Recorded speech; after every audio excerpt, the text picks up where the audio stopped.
All right, today we're going to talk about Evolving Skies and when's it going to hit $1,000. Team Rocket doesn't seem to be getting much love. Nostalgia Nomics made a video about it, and I'm going to talk about what I think he's right on and what I might disagree on. And an underrated set in the Scarlet and Violet era. First thing I'm going to talk about in the video today is how you can kind of look at different, I guess, data points is what they would be, and how important it is to come up with your own opinion and own story of what's going on. Because with something like Evolving Skies, yes, everybody is screaming and yelling about how this is we're going to the moon. I mean, we're already there. We're like halfway to the moon already. But when you see somebody talking about Evolving Skies and something like this, and you know, them, let's say a PokeTuber saying it's a good buy, they already bought it. They've already acted on it. They've already come up with their own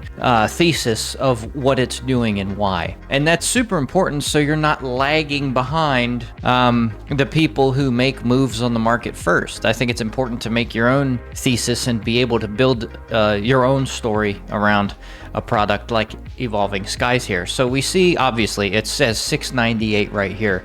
But that's not the crazy thing. Let's look at the 1 month. 1 month, it's been creeping. Had a huge jump here, September 11th, September 12th, 18 items sold. Now, keep in mind, this is a $700 booster box, and 18 of them were sold. We've had 3 sold, October 6th, October 5th, there were 2. And just to be clear, I haven't bought any of these yet because this is risky. You know, I buy the new booster boxes as they come out for $100. One booster box of this is more than a case of, let's say, Surging Sparks coming out. So that was very risky to me. But if it's, I don't know.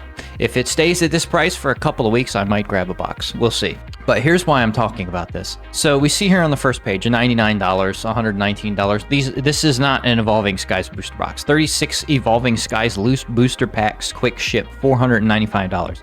Japanese EV Heroes booster box unopened, $500. $500. First page is gone.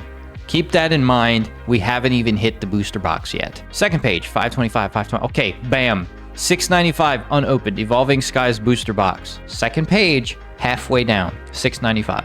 What is 1, 2, 3, 4, 5? 5 listings. 5 listings later, the box is now $750. Now, I know when this happens, people are going to start undercutting this price here because there's still room, you know, before it jumps up. But 6 listings from right now, I don't think I'm going to be able to get a box of this in a couple of weeks because this is going to be well over what I want to pay for it. $750. Let's go to the third page, people. This is thin. This is what I'm talking about. The market is thin to go from 700, where it is now, to 750, which is like a nice round. It's like a quarter number, like 750, 1,000, 500, 250. Those are quarter numbers. It's very thin to 750. And it does something to the psychology of people buying it. It'll either be like, oh my God, I can't afford it, or oh my God, I need to get it before it hits 1,000. That's usually what happens when you go from one quarter number to the next. Let's go to the third page. So that's 5, 6 listings there, 750. On the third page, my friends, it's $900 at the bottom of the third page. And that's 1, 2, 3, 4, 5. And it's $800, 799.99. It's $800. Another couple, it's $850. One more, it's $899. It's thin to get to 1,000. All right, let's go to the next page. There it is, 1,000, and it jumps up quick. It jumps up quick. But again, once it hits these, it's going to come back down because people are going to start undercutting because they've made more profit on their initial investment. But just to keep a lookout on more than just this. You know, is it going up? Is it going down? Is it flat? And if it is flat, what are the listings at? How many are there? How long do you have before the price jumps? You can kind of gather all this information, especially volume. If there's a lot of items being sold and it is flat, but the price isn't moving much, check to see how many listings there are. You can kind of gauge how long it's going to take. Not really, you can't really judge how long it's going to take, but you can see how many have to sell before you hit the next price target, I guess you could say. But why is this set so crazy? I mean, we all know, obviously. We got the Moonbreon for $1,000. I don't know how accurate these prices are, but Look at the other cards in this set. Moonbreon $975, Rayquaza $400, $260, $230, $190. You scroll down 3 rows, 4 rows, you still have cards that are $30, $40. That's crazy. I like these cards. Even now, we're still at double digits, 5, 6 rows deep in the set. That's insane. Now, I wanted to look at an underrated set also. Oh, come on, man. Temporal Forces here. We're seeing some movement the last week or quite a bit of movement the last week or so, going up to 120. Now this is one I think it's going to get undercut a lot because I feel like people are going to feel like they've been sitting on this box for a while.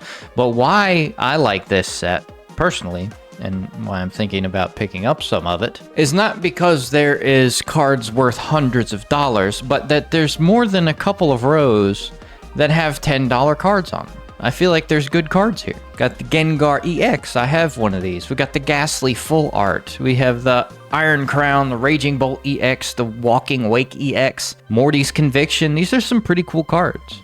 And the drop-off isn't even as hard as something like Stellar Crown, where the first 2 rows you're at $17 on the last card here, and you're already at single digits in the 3rd row. I think people are starting to sleep less on this set. It says we've been up 8% over 3 months, 13% in 1 month. I feel like people are starting to sleep less on it, and the case deal on TCG Player for $645 really isn't bad.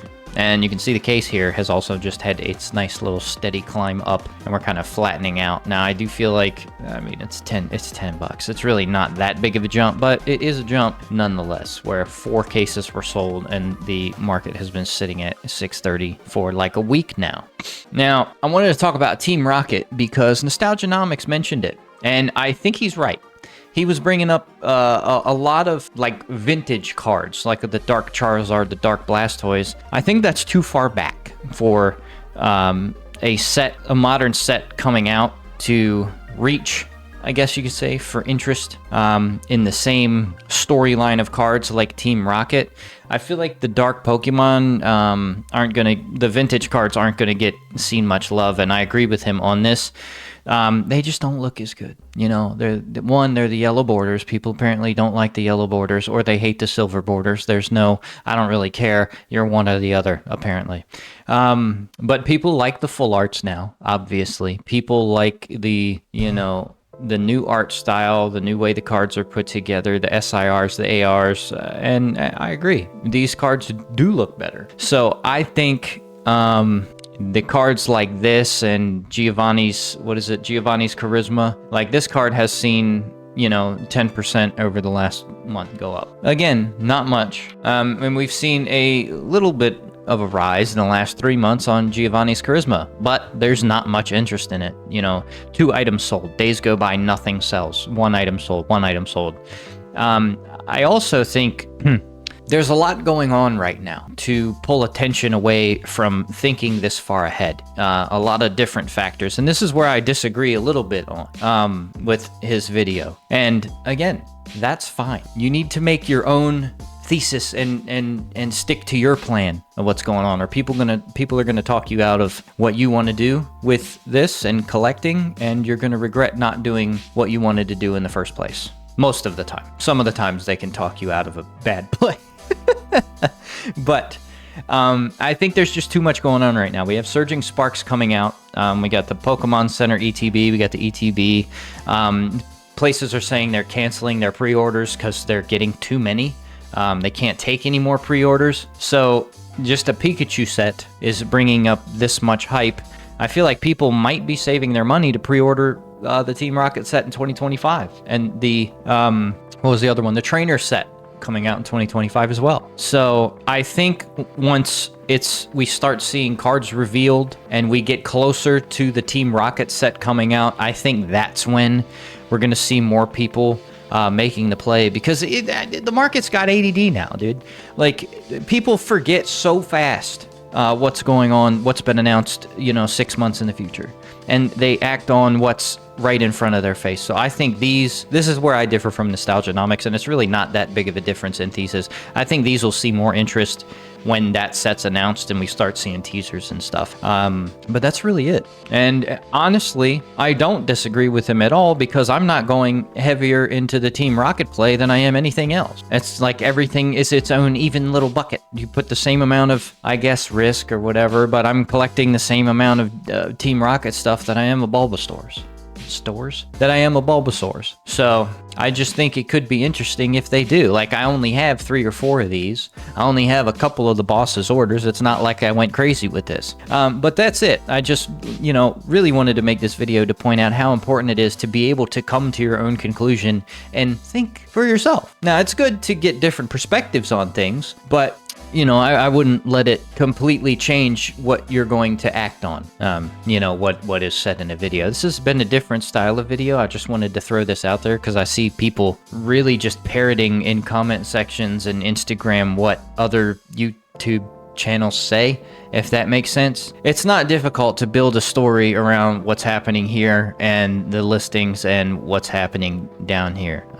So I would go the extra mile, maybe even after you've seen the video. You can do some research for yourself and check out what's really going on. Again, if you enjoyed this video or found it helpful, thanks for watching. Hit that like button and subscribe button, comment, share it with a friend, and I'll catch you in the next one.